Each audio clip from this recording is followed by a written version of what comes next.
Social media पर जैन समाज के सबसे लोकप्रिय जैन न्यूज चैनल महालक्ष्मी की ओर से सुबह सुबह 8 बजे आपके पास अजितनाथ भगवान जी के ज्ञान कल्याण के दिन आज आपसे बात कर रहे हैं सादर जय जिनेंद्र के साथ। पहले सबसे पहले आपको दिखा दें, दर्शन कर लीजिए, गुरुवर के दर्शन कीजिएगा। कल की आहारचर्या के सुबह के देख रहे हैं आप, ये आज सुबह देख रहे हैं। कम से कम इतना देख लीजिए, कोई भी झूठी अफवाह, मन गढ़ंत बात, आंख मूंद के उल्टी सीधी बातें करना बिल्कुल बंद कर दीजिए, उस पर विराम लगा दीजिए। आचार्य श्री चंद्रगिरी डोंगरगुड़ छत्तीसगढ़ में विराजमान है। इस बात को जान लीजिए, किस तरह स्वस्थ हैं आप देख रहे हैं। शरीर के साथ उम्र चलती है साथ। ठंड के कारण यह शरीर कई बार धोखा दे जाता है, स्वास्थ्य ढीला पड़ जाता है, लेकिन मन इतना मजबूत है कि हम सब भी इकट्ठे हो जाएं तो हम सबका मन उनकी शक्ति के सामने फीका पड़ जाएगा। इतनी क्षमता है उनके अंदर। और कहते हैं उनकी आत्मशक्ति सामने शरीर भी हिम्मत देखकर बढ़ जाता है और सुबह हल्का तो शाम को ठीक हो जाता है। लेकिन उनके बारे में उल्टी सीधी ऐसी बातें कर कर क्यों हम लोगों को परेशान करते हैं। अपनी पुण्य वर्णाओं को पुण्य वर्धन में लगाएं, गलत मत लगाएं। क्यों कहना पड़ा तात्या भैया जी को, यह बात जरा सुनेंगे हम, और आप सुनिए जरा। मैं ब्रह्मचरी तात्या भैया बोल रहा हूँ। आज दोपहर से मेरे नाम लिखकर आचार्य श्री जी के स्वास्थ्य के बारे में और मुनि संघ विहार के बारे में एक मैसेज सोशल मीडिया पर चल रहा है। यह मैसेज बिल्कुल गलत है। हमने इस विषय पर किसी से कोई भी बात नहीं की है और ये संघ को और हमें बदनाम करने का किसी ने घिनौना प्रयास किया है। उनके ऊपर हम साइबर क्राइम में एफआईआर देकर सख्त कानूनी कार्रवाई करने का प्रयास कर रहे हैं। हमारा किसी से कोई भी राग द्वेष का भाव नहीं है। इस मैसेज के द्वारा जो अफवाहें फैलाई गई है वह गलत है। कोई भी गलतफहमी न हो, इसलिए हम यह खुलासा आप सबको दे रहे। परसों शाम को जिज्ञासा समाधान में मुनि पुंगव श्री सुधा सागर जी मुनिराज ने भी स्पष्ट बहुत अच्छा कहा। हमारी पूरी जिंदगी की उम्र अगर आचार्य श्री के निकलकर आचार्य श्री के लिए एक दिन बन जाए तो वह अनंत गुना लाभप्रद होगी। महावीर को मानते हैं, आचार्य श्री को मानते हैं, तो क्या आचार्य श्री के लिए पूरे 24 घंटे में से 5 मिनट नहीं सकते? उनके नाम की माला, उनके लिए जाप, उनके लिए कुछ भी पूजा अर्चन जो हमारे मूल भगवान में मंदिर के अंदर है, उनका स्मरण उस मुद्रा में बैठकर आचार्य श्री बैठकर क्या हम 5 मिनट चिंता नहीं कर सकते? कर सकते हैं अगर हम आचार्य श्री को अपना मानते हैं। उनके लिए अपना जीवन पूरा, कहते हैं यह जीवन समर्पित हो जाए उनके चरणों में, यह लगन लगी रहे, क्योंकि उनका हर क्षण बहुत कीमती है, बहुत मूल्य है। उनका जरा सा एक चरण आचरण पूरे देश को, पूरे लोक को आगे बढ़ाने की इस पंचम काल में एक दिशा बहु बन जाता है। सुनेंगे जरा मुनि सुधा से, बहुत सीख है इन 4 मिनटों के अंदर। सुनिए जरा। आज के युग में हमारे पूज्य गुरुदेव एक श्रमण सूर्य के रूप में हैं, जो मात्र स्वयं ही अपना कल्याण नहीं कर रहे हैं, मात्र सारे जगत के लिए प्रकाश दे रहे हैं। आज के युग में सारे जगत को अंधकार से दूर भगा रहे हैं, सारे जगत को एक सन्मार्ग दिखाया, श्रमणता का सच्चा स्वरूप दिखाया। कुंद कुंद भगवान की भावों को, गाथाओं को जिन्होंने सिद्ध करके जगत को दिखाया। और आज आप कल्पना करें पूज्य गुरुदेव आचार्य महाराज का कितना बड़ा उपकार इस जगत के लिए है। इसलिए पूज्य गुरुदेव आज अपने पुण्य से अपन सबका पुण्य बढ़ाओ, इतना पुण्य बढ़ाओ, इतना पुण्य बढ़ाओ कि आचार्य श्री का कोई भी अशुभ कर्म हमारे आचार्य श्री के पास तक भी ना पहुंच पाए। क्योंकि जो वस्तु स्वयं के पुण्य से ही अस्तित्वमान रहती है, उसके लिए तो स्वयं का कार्य कर रहा है। आचार्य श्री तो अपने जीवन है, अपने सबके लिए नियोगी एक निमित्त है। अपन सबके पुण्य का उदय उनके निमित्त से हुआ है।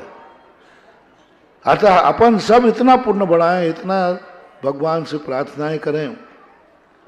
जब उनका संबंध हमारा उनका संबंध है तो हमारी भावनाओं का भी प्रभाव पड़ता है। मैं बहुत बार कहा करता हूँ, जिन आत्माओं से अपना संबंध होता है उन आत्माओं के संबंध में अपन जितना अच्छा सोचेंगे उसका प्रभाव वहाँ तक जाता है। अतः आज श्रमण संस्कृति के उन्नायक श्रमण सूर्य पूज्य गुरुदेव सारी दुनिया के लिए उनका जो वरदान है उनका जो अलौकिक देन है, अतिशयकारी देन है। आज श्रमण सूर्य को यदि आज पूरे श्रमण संस्कृति को यदि प्रकाशित किया है तो पूज्य गुरुदेव आचार्य महाराज ने। आप सबके मेरी बहुत अच्छी है।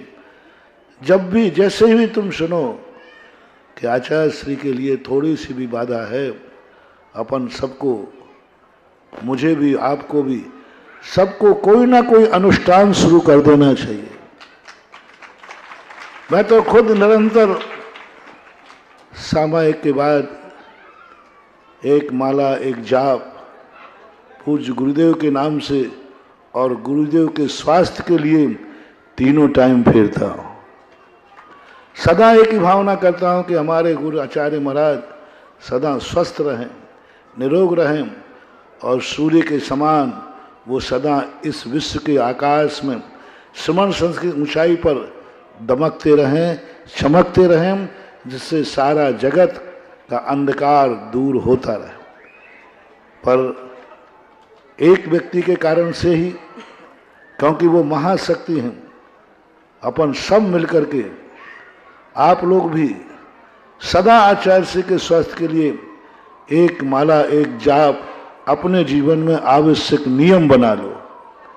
उनके दीर्घायु के लिए, उनके स्वास्थ्य के लिए सदा फेरते रहो कि हमारे गुरुदेव, हमारे आचार्य सदा स्वस्थ रहें, निरोग रहें, दीर्घायु हों, सारी व्याधियों का कण मात्र भी उनको न सताए।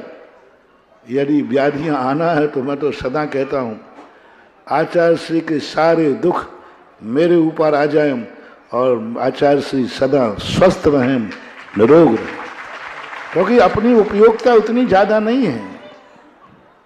आचार्य श्री की बहुत बड़ी उपयोगिता, उनका एक क्षण, एक दिन बहुत बड़ा उपयोगी है, बहुत बड़ा उपयोगी है। अपन जिंदगी भर जिएंगे तो उतना ज़्यादा उपयोगी नहीं है। उनका एक दिन जीना भी, एक दिन स्वस्थ रहना भी बहुत बड़ा उपयोगी होता है। इससे सारे जगत के लिए, दुनिया के लिए मेरा कहना है कि आप भक्तांबर पाठ आचार्य श्री के स्वास्थ्य के लिए करें, दीर्घायु के लिए करें। जहाँ शांति धारा होती हैं वहाँ शांति धारा भी करें। जहाँ जाप करते हैं जाप करें।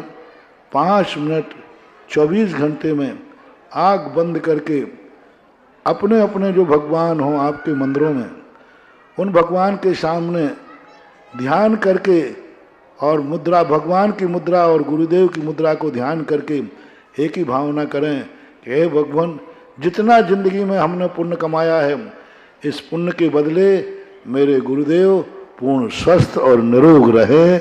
ऐसी भावनाएं आप लोग 5 मिनट प्रतिदिन किया करें। कई बार अच्छी अच्छी बातें खुशियाँ ले आती है। ये देख रहे हैं आप, तीर्थ संरक्षणी महासभा द्वारा यहाँ ना पुरुलिया के पास ये नदी से प्रतिमा निकली थी और स्थानीय लोगों ने किसी को दिया नहीं और इसको विष्णु जी की तरह पूजने लगे। उन्हें समझाया, जागृति लाओगे, यह एक सीख बता रही है। जब स्थानीय लोग इस तरीके से अपने अंदर कसम ढाल कर लेंगे, एक ठान लेंगे, संकल्प कर लेंगे, तो ध्यान रखिएगा आपके तीर्थ सुरक्षित रहेंगे। पुरुलिया की कथा स्पष्ट बताती है, विष्णु जी की प्रतिमा है, लोग समझ रहे हैं, समझा रहे हैं, उन्हें दिगंबर रूप में, तीर्थंकर के रूप में सब समझाया और फिर अब उनको सही जगह विराजमान किया, सही रूप दिलाया। अगर ऐसे ऐसे प्रयास जगह जगह स्थानीय लोगों के अंदर युवा टीम संगठित होकर संकल्पित कर ले तो ध्यान रखिएगा, बचाने वाला ऊपर से नहीं आएगा, बचाने वाला सत्ता से नहीं आएगा, बचाने वाला प्रशासन से नहीं आएगा, बचाने वाले हम स्वयं होंगे। बचाइए इस तरीके से। अच्छा लगता है जब इस तरह के कदम उठते जाते हैं। और अब जैन समाज के लिए खुशखबरी दूसरी आ गई आपके लिए।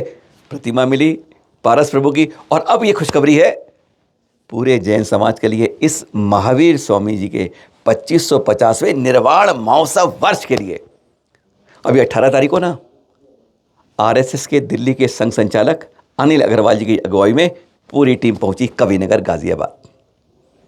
आपको बता दें, एक पिछले अक्टूबर नवंबर में चर्चा चल रही थी कि मोदी जी के सानिध्य में आईपी स्टेडियम में बड़ा कार्यक्रम होगा, नहीं हुआ। अब तक इंतजार चल रहा है, पर अब आरएसएस ने अगुवाई ली है।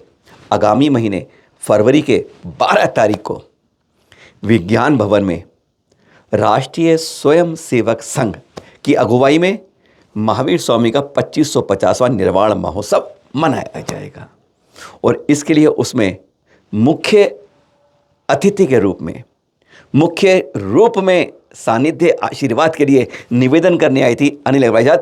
यह आरएसएस की टीम इसमें आई तो अच्छा पता पूछ भी लिया उनसे, आपने कभी किसी साधु दिगंबर साधु की चर्या देखी है? उन्होंने कहा नहीं देखी। उन्होंने फिर बताया, सब स्तब्ध रह गए, क्योंकि क्या बात थी, उस दिन अष्टमी थी, एक दिन पहले ही पूरे संघ का उपवास रखा, यानी वह 24 घंटे का नहीं होता है, 48 घंटे निर्जल हो जाता है, लगभग 47 घंटे का।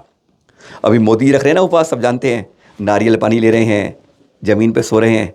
तो उन्होंने बताया कि हमारे यहाँ तो ऐसा उपवास सिंह नसीबत में 15 दिन तक चलता है लगातार, तब वो जाके जल लेते हैं। सुन के स्तब्ध हो गए, यह उपवास होता है? कहते ऐसा तो आज तक देखा नहीं, सुना नहीं, जैन संतों में ऐसा उपवास होता है। सोते ही ज़मीन पर है, लकड़ी के ऊपर देख के हैरान थे वो कि कागज़ के जो गत्ते होते हैं ना, जो फटे हुए कबाड़े फेंकते हैं, उन पर वहाँ साधु संत बैठ कर पूरा जो उनका टीम आई थी स्तब्ध रह गई उनको देखकर।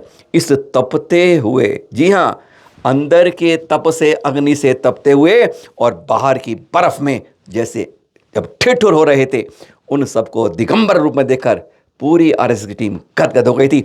आमंत्रण दिया था इसके लिए, ये कहाँ के लिए? 12 फरवरी विज्ञान भवन के लिए, जहाँ 2550वां निर्वाण महोत्सव की पूरी एक शुरुआत आरएसएस टीम कर रही है।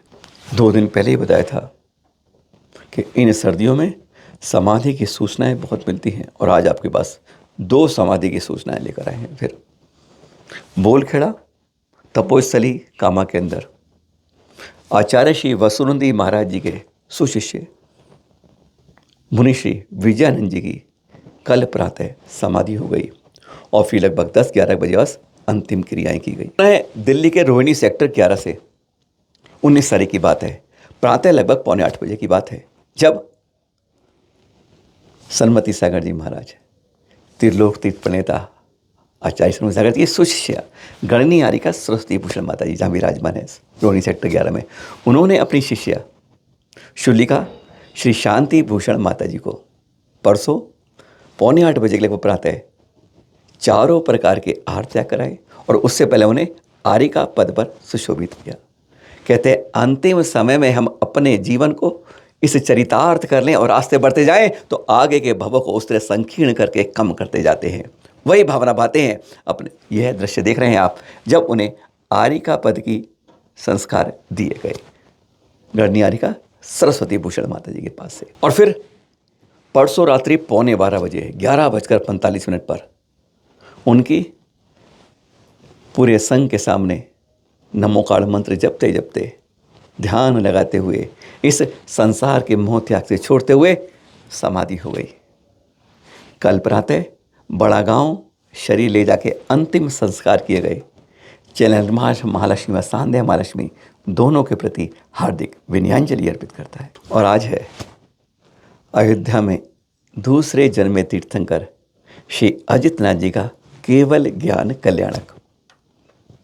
आयु पता है उनकी कितनी थी आप लोगों को? 72 लाख वर्ष पूर्व। एक पूर्व 84 लाख पूर्वांग का और एक पूर्वांग 84 लाख वर्ष का।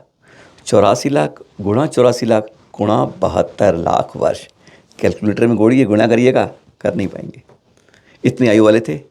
एक दिन राजमहल से ऊपर देखते हैं आकाश से बिजली के गिरते हुए, अपने आप उन्हें वैराग्य की भावना उत्पन्न हो जाती है और वैराग्य कर लेते हैं। साधना में चले जाते हैं। पंचमुष्टि 5 के एक बकेश नोच करके ध्यान में लंग 12 वर्ष कठोर तप करते हैं। और फिर उन्हें इस अयोध्या के जहाँ पर कल श्री राम मंदिर की प्राण प्रतिष्ठा होने वाली है, इस बारे में आचार्य सुनील स्पष्ट कहते हैं कि अयोध्या में भगवान श्री राम जी का मंदिर तो बन गया, अब इंतज़ार रहेगा उस किसी सौभाग्यशाली का जो यहाँ पर आके इसी तरह से भव्य रूप में यहाँ पर जन्म लेने वाले, जिनके जन्म से पहले इस अयोध्या नगरी का जिन्होंने देवों ने रचना की थी, उस अयोध्या नगरी पे प्रथम तीर्थंकर ऋषभ देव जी का भी ऐसा ही एक भव्य मंदिर बने। गुरु और प्रभु की कृपा रही है। आचार्य श्री सुनील जी ने कवि नगर में संबोधन के पर हम बात करें अजितनाथ जी के 12 वर्ष के कठोर तप के बाद आज ही के दिन सायकाल में अयोध्या के सहयोतुक वन में सप्तवर्ण के वृक्ष के नीचे उन्हें केवल ज्ञान की प्राप्ति होती है और फिर सौधर्म इंद्र की आज्ञा से 11.5 योजन विस्तृत समोषण की रचना करता है। केवली काल मालूम है आप लोगों उनका कितना था? अजितनाथ भगवान जी केवली काल था 1 लाख पूर्व, 1 पूर्वांग में 12 वर्ष कम। इतना लंबा केवली काल भी था कि कहते हैं उस समोषण से जन जन तक आनंदित होने के लिए लाखों श्रावक श्राविकाएँ भी उसका आनंद लेते, केवल भव्य जीवी उस समोषण में पहुँच जाते हैं, नहीं तो 7 भूमियों में कहीं ना कहीं अटक जाते हैं। फिर मिलेंगे आपके साथ ऐसे पावन दिन के साथ। कल तो याद ही है आपको, कल है प्राण प्रतिष्ठा अयोध्या में 20वें तीर्थंकर समय जमे सहायक समय दृष्टि श्री राम जी के मंदिर की। सादर जय जिनेन्द्र।